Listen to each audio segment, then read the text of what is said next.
एकाग्रतेची परीक्षा यादवी करण घेऊन येत आहे.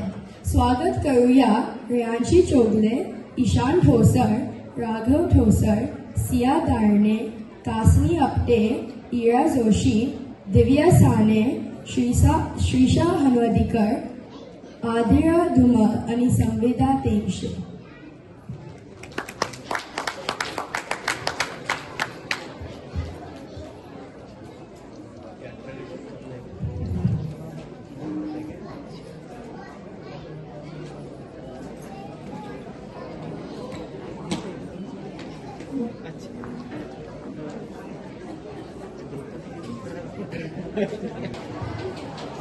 नमस्कार. ऑरेगन मराठी शाळा इयत्ता दुसरी सादर करत आहेत महाभारतातील एक महत्वाची कथा, जी आपल्याला एकाग्रतेचे महत्त्व सांगते. मी प्रेक्षकांना विनंती करते की त्यांनी शांतता ठेवावी, जेणेकरून विद्यार्थ्यांना त्यांचे संवाद बोलता येतील. चला तर मग मिळून बघूया अर्जुन आणि लाकडी पक्षाची कथा.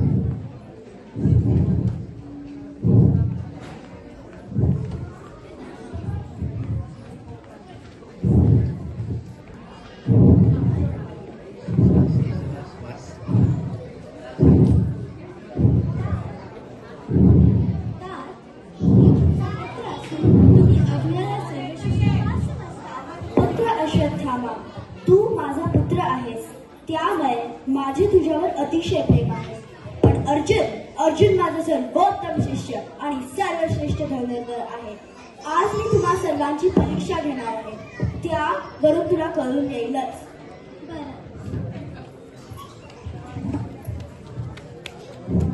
अरे, आज गुरुदेव पुन्हा कोणती तरी कठीण परीक्षा घेणार वाटते. हो ना, मागील वेळी तर आपल्याला एकमेकांबरोबर धनुर्युद्ध करायला लागले होते. हो ना, आणि भीमाचा बाण माझ्या झोपडीच्या छपरातच गेला होता. अरे, माझी ताकदच एवढी आहे की बाण कुठे लागेल ते सांगणं कठीण आहे.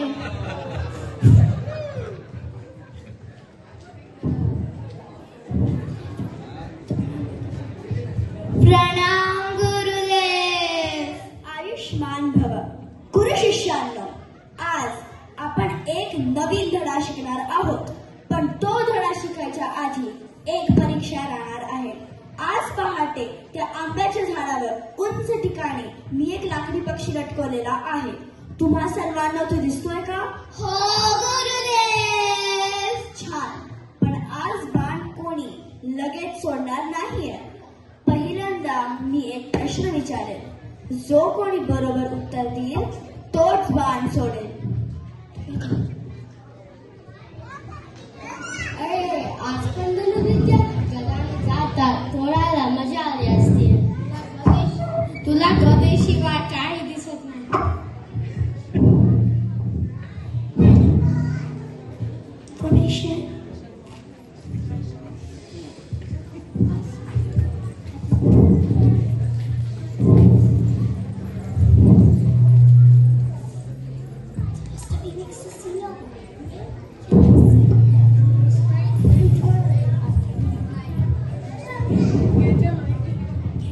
युधिष्ठिरा, पुढे ये. बाण चढव. काय दिसतंय तुला?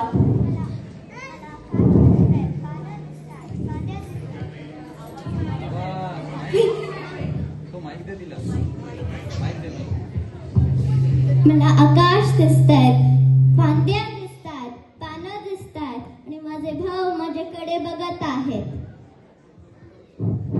बघूच ना, तेवढ्या जोरात बोलतोयस. युधिष्ठिरा, तुला सर्व काही दिसत आहे, पण लक्ष दिसत नाहीये. तू मागे जा.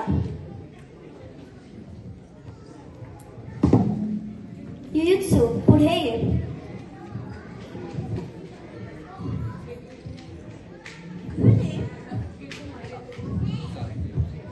गुरुदेव, मला पक्षी दिसतो, पण वाऱ्यामुळे तो हलत आहे. जर वारा थांबला तर मी बाण मारतो. अरे युयुत्सू, नेम मनावर नाही, नेम परिस्थितीवर नाही, मनावर अवलंबून असतो. तूही मागे जा.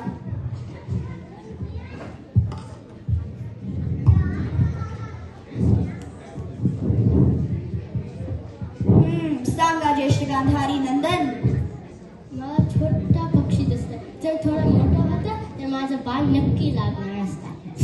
दुर्योधना मग तो हत्तीवर टेमसात. दुर्योधना आकारापेक्षा एकाग्रतेची गरज आहे. मागे जा.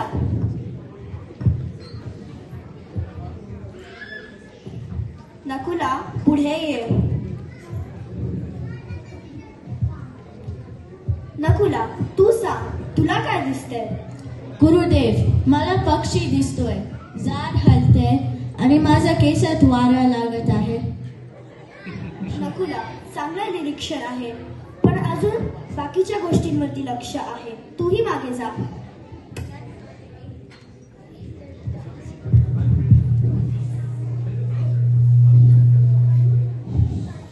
भीमा तू सांग, तुला काय दिसतंय? मला पक्षी दिसत आहे, पण त्याहून जास्त पक्षीच्या जवळचे आंबे आणि कैऱ्या दिसत आहे. ते बघून मला खूप भूक लागली. तुला भूक आणि भोजन शिवाय काही दिसत नाही. भीमा आंबे लवकरच मिळतील. तूही मागे जा.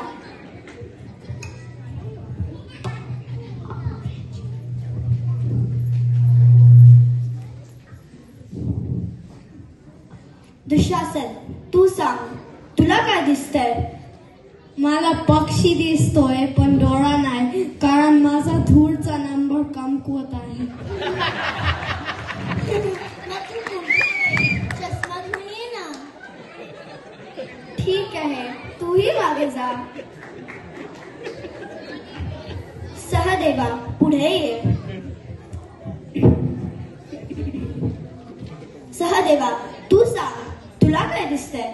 गुरुदेव, मला पक्षाची चोच आणि त्याचे पंख दिसतात, पण त्याच्या मागून एक छोटा ढग सरकतोय, तो पण खूप सुंदर दिसतोय. अरे जर ढगाकडे लक्ष दिलं तर नेम चुकेल. मागे जा. अश्वत्थामा पुढे ये. अश्वत्थामा तू सांग, तुला काय दिसतंय? गुरुदेव, मला झाड दिसतंय आणि झाडावर पक्षी दिसतोय, पण मला वाटतं पक्षी सुद्धा माझ्याकडेच बघतो आहे. तुझी कल्पना छान आहे, पण अजून लक्ष दुसऱ्या गोष्टींवरती आहे. तूही मागे जा.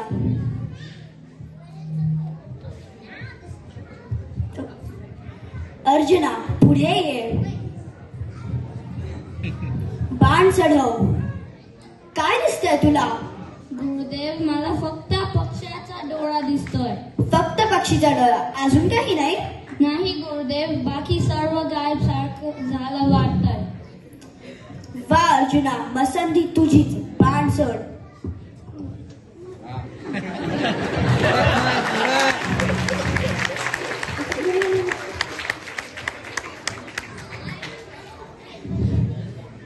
वा अर्जुना, तू दाखवली एकाग्रतेची ताकद.